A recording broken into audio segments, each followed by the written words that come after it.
Good morning and welcome back. I've got a lot of exciting things to jump into. It's day 2 on my double bit build. Here it is. We're making some good progress on it. I've got some other exciting stuff to share. And I'm heading over to Buckins right now to unbox some other axes that we purchased. So there's a lot going on this morning, but I'm super excited to share it with you. Thanks for being here, and let's get into the video. Okay, how are we doing, guys? Still doing good? I'm back from Buckins. I already opened up one of these. I'm gonna open up the other one right here, right now. But first, I should show you this axe. This was just dropped off to me last night. It is my lovely sister's boyfriend's dad's axe. He said his dad bought it over 20 years ago. Back in the day, I think he bought it new. It's a vintage high-test racing axe. He said it was 6.5 pounds. We will test that out. It looks more like a 5.5, 6 to me, but I could be so wrong. It's hung upside down, which I found kind of interesting. It's a very interesting old axe. I've yet to see one of these in person. A vintage racing axe, high test. They don't make these anymore. You can see the profile on it. It's quite sharp. So I guess it's been out of commission for a bit. I think he's 65 years old now, but he was a logger for like 30 years. He's got a lot of axes, a lot of old high tests, and this is kind of one of his babies from my understanding. He's pretty much done using it. He just wants a really nice wall hanger. I think with polishing it up, putting on a nice handle and everything, I think I can make a pretty nice wall hanger. That's gonna be a very exciting project. It's not what we're getting started on today, but I'm really excited about this. He's like, no pressure. We got a couple months till his birthday. It's gonna be a birthday gift for him. I don't think I'll waste much time before getting on that project. I'm really excited about that, actually, if I'm being honest with you. But let's crack into this package right here. So this package is from Tuatai. We bought about 5 of these axes. Buckin, I got 3 for Buckin, 2 for myself. And these are the Tuatai kind of Chinese training axes. They're Tuatai, but they're made in China, and they call them their China axes, kind of like their training axes. They're cheaper than their work axes and their competition axes. And I was just really, really curious about it. So we picked up a few of these. And I don't care what you think, that is just a good looking axe.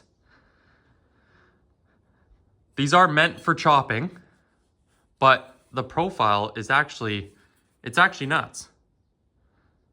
And I think, you guys know I'm not the biggest chopper. I actually am not a chopper at all. I've never really chopped wood, except for just messing around a little bit, kind of chopping with a splitting axe, just having fun, right? That's kind of all what I've done with chopping. I think I'm gonna grind this back a bit, make that profile a little bit chunkier, and make a mean splitter. They're sold unfinished, unground, and they're essentially just a 15-degree straight grind all the way. But we were just testing this over at Buckin's place. They're totally convex. Like, not bad at all. They're actually quite convex, which is a good sign, really good sign. I might end up making them a little more convex, but it might not need it, I'll be honest with you. With a bit of work on these, and you know I'm polishing it up.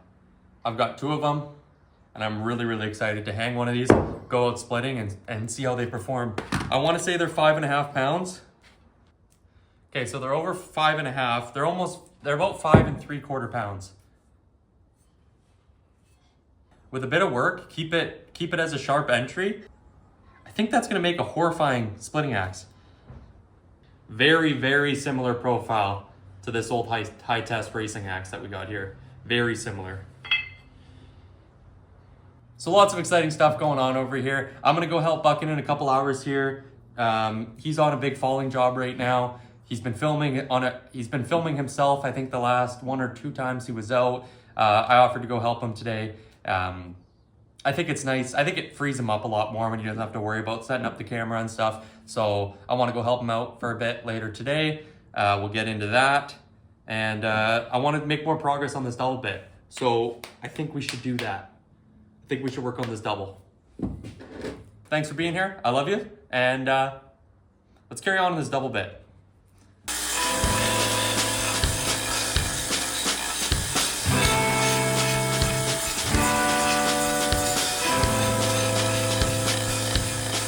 It was really fighting me to go straight when I had this side over here. And then let's try the other way, right? Flip it around. And now we're sitting like almost dead straight. So double bits are really strange. And then like this side looks straighter than that side does. Double bits, they weird me out. They really do. See, that side looks really nice and straight. And then that side isn't bad, but it's going to the left. It's like, what is that, you know?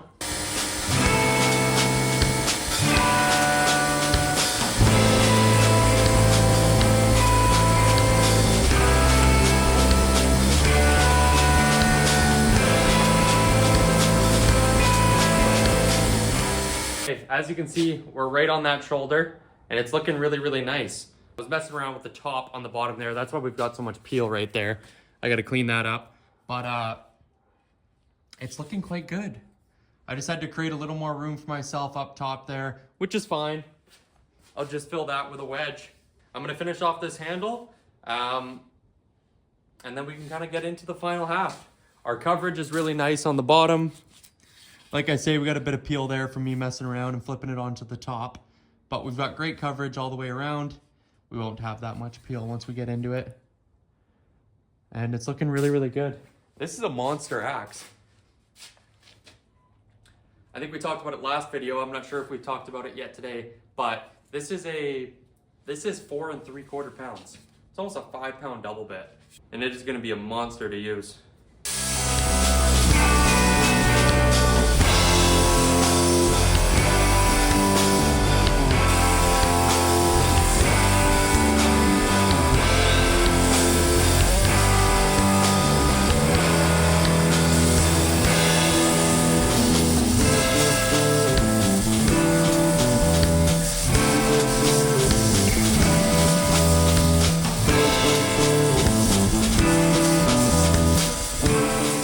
All right, so I'm about to lock in for a bit, get this handle all finished up, get it nice with the palm sander, and then we'll finish hafting this beauty. These double bits don't come with much palm swell, so I tried to just accentuate that a little bit so there's a bit more of something to grab, and I'm liking it.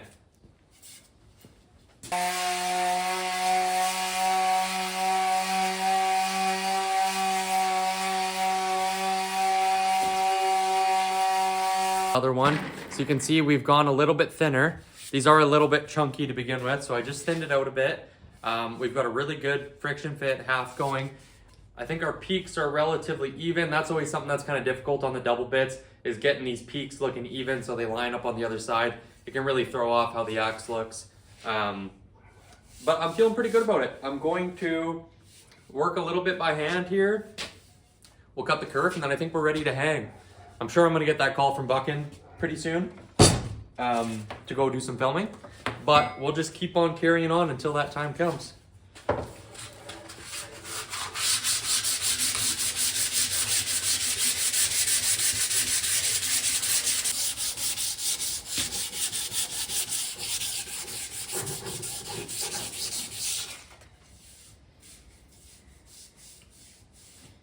Crazy how big of a difference just that little bit of hand sanding can make. I like to just really get the edges, so I'll fold a piece once or twice and then just work it like this. And I did already smooth all that out with the palm sander, but we're doing the one last little work by hand. It just seems to smooth everything out just that much more. And it feels even better in the hands. Yeah, now we're talking. Now we are talking. If you guys have been watching for a while, you know I don't really like to burn these ones that have the heartwood in them. Like if it's a half heartwood, half sapwood, I've found they can kind of just kink out of shape a little bit. I think I'm gonna risk it on this one because it is just a little bit of heartwood up here. I probably won't torch it. Like I don't think I'm gonna go a super dark burn. I'll just kind of do a light burn, just something to bring out the grain. But I think it would be a nice touch for this axe.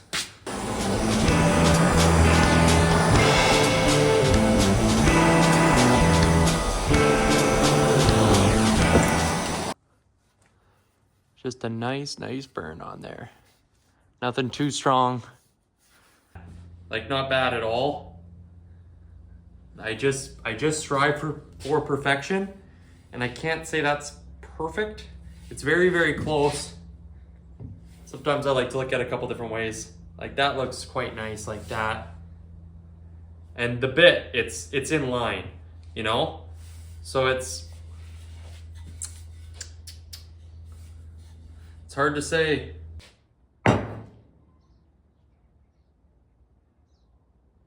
Okay, and there it is. All seated on there. We've got great coverage all the way around. No gappage whatsoever. Our top's looking nice. Bit of room to fill, which is perfect. We'll be able to fill all that with a wedge. It's relatively, I had to tweak it a bit to get it straight. We're relatively even though, coverage-wise. We're right at about 2/3. So this is all going really nice. I really quite like it. I like this axe a lot. And it's gonna do damage. Just gonna clean up a bit of this peel.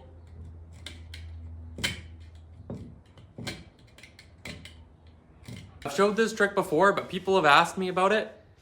Calipers, $11 on Amazon.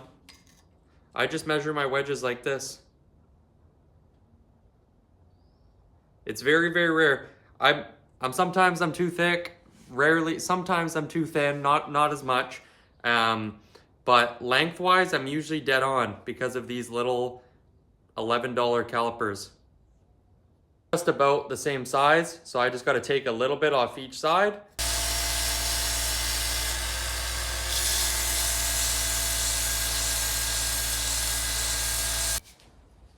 And I hate to say it, but I think that's it. I think we're there. I honestly do. That was just a couple minutes on the sander there. I think it's gonna work. This is 90% there. I'll try and give it one more tweak in the vise before I half this, but there's no telling that it won't just kind of go back once I put the wedge in. It's very close, and what's interesting about double bits, it's probably the way I sharpened it, or who knows, it could be just how it was. This side looks just about perfect, and this side looks like it's going to the left a bit. I've been running into this all day, and I've actually run into this a couple times with the other double bits that I've done. One side looks perfect, and the other side looks just slightly out. I don't think the customer is going to be nitpicking me that hard, but it's just something I strive for, right? I've swung axes that have been, slightly out. I've swung axes that have been really out, as far as my standards go.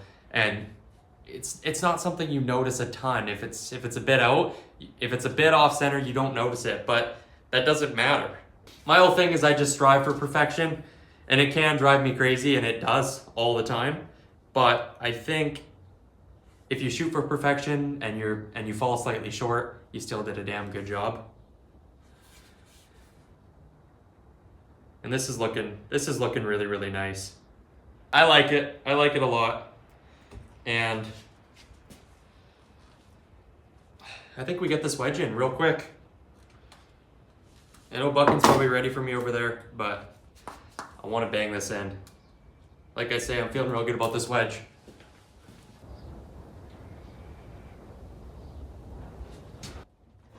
Beautiful thing. Okay, that's going in nice. It's a big gluey mess right now, but our gaps are essentially closed. So all this should just mushroom the rest of it out. We'll see if we quite sink it. We might not quite get it, but we should be able to get it pretty close either way. Let's go over to the wedge banger.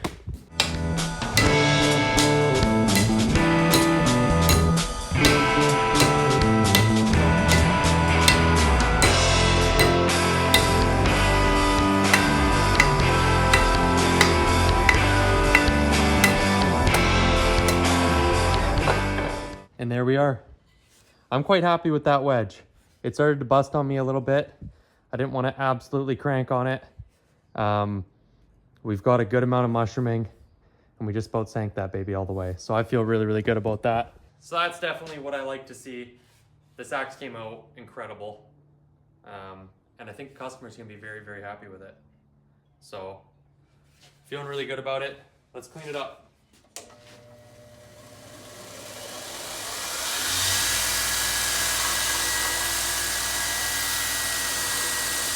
Ta-da! Pretty cool, eh? Pretty cool. I'm not the biggest double bit guy, but after resharpening and taking my old double bit out, if you've seen that episode, I think it was like episode, I don't know what it would have been, maybe 17 or 18 or something like that. Ever since then, I've really been drawn to the double bits. And this thing is a beauty. So I'm really proud of this one, and I can't wait to get it back to the owner. I hope he's happy.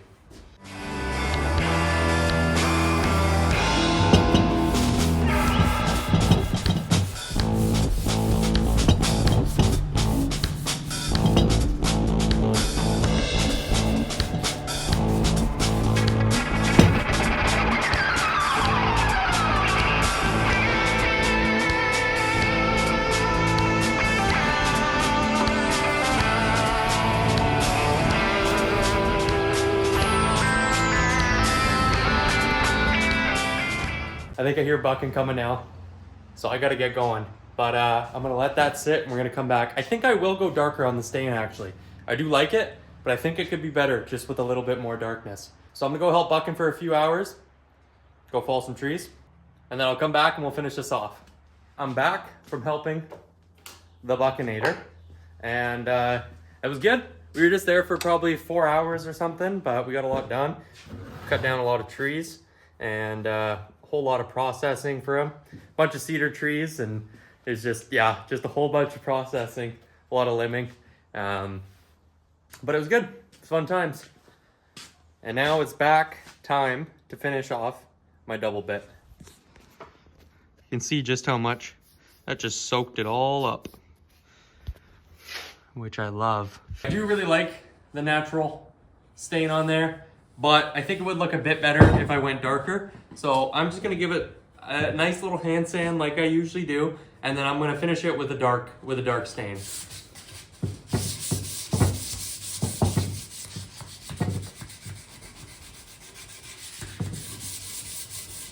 Oh, and I just remembered, he did want it stamped. I never know, when someone sends me an axe to restore for them, and I know it's kind of like a family heirloom type thing, I never really know, do you want it stamped, do you not want it stamped? So I usually ask.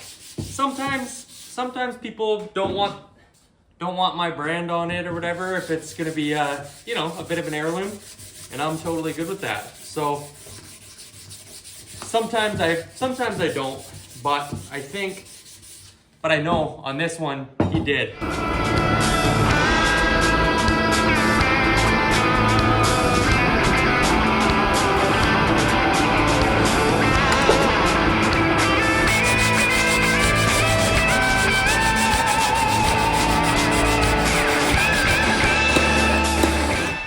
Walnut on this, and we're just doing it. I think it'll look better a little bit darker. And yeah, I think so. Okay, and there it is, all completed. This is so cool. I was just reading back on our messages, and Carco Conwit was a logging company back in the 1940s, I believe, in Portland, Oregon. So this is a really, really cool axe, and yeah, I just feel so blessed to be a part of it. It's all completed. We'll take some nice after photos now, but yeah, I'm super happy with how it came out, and wasn't too bad for a double bit. I really like the wedge, how that all went. Came out looking really good, nice and even. Bit of heartwood on the side, sapwood, with that gum wedge in the middle. Beautiful profiles on both sides. Do whatever you want with them. Super cool axe. We'll roll some after videos, but thanks for watching another one of my videos. I love you guys. I appreciate you guys. You're changing my life. You're keeping me going. And to all of you that have bought axes, I couldn't be more grateful. This is what I'm doing. This is my full-time thing. This is what I'm doing for a living. I'm helping out Bucking a fair bit when I can, and I'd like to do even more of that. But other than that, it's these axe sales are what are keeping me going, and everyone that's following along and liking and commenting, and it just means so much to me. So I couldn't be more grateful for each and every one of you. If you made it to the end of the video, I love you, and we'll catch you on the next one. Let's roll some after videos.